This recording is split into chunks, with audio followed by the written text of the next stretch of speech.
Really, this is going to sound silly, but this is really, really important cutting-edge genetics. One of the areas I'm really lucky I'm blessed to work in 3 distinct areas of biology: immunology, genetics, and reproduction. And on the genetics side, I get to go to conferences and hear about advances in genetics in all species. And I was just at one a couple of weeks ago down at the Cold Spring Harbor Lab in Long Island, and I learned a bit about what's been known about the genome of Neanderthals, the genetic makeup of the Neanderthals.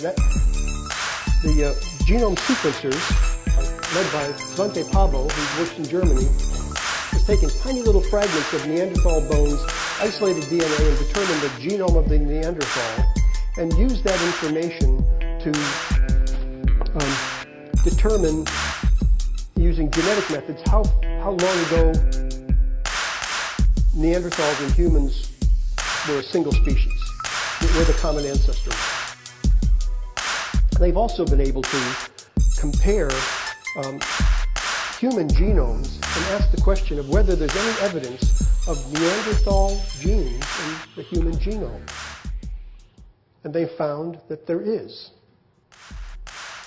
And the amount is quite significant, upwards of 5 to 7%. Neanderthals used to live in the Neander Valley. You could call it the Cayuga Lake Basin, but that's where they lived. And out of Africa came the modern humans, and the geneticists use is admixed. They admixed with the Neanderthals. And they all used to live in caves in those days like this.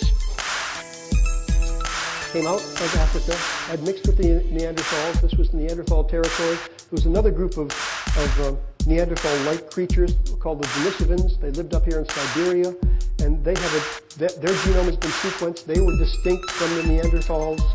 And so you can find in people of European and Asian ancestry evidence of about 7%, 5 to 10% of your genome is common with that of Neanderthals. We've been separated from them for 30,000 years or so. And in some of the tribes in Papua New Guinea and those islands up there, there's evidence for a different kind of genome, which is probably the Denisovan genome. And they might have 7% Neanderthal and 5% Denisovan. So they might be 12 or 15% different from us. And in fact, the Africans who came out from Africa have no evidence of any Neanderthal genes in them. No evidence of admixture. So they're the real pure humans. Homo sapiens. Really, really interesting, and it gives you a lot to think about. Right.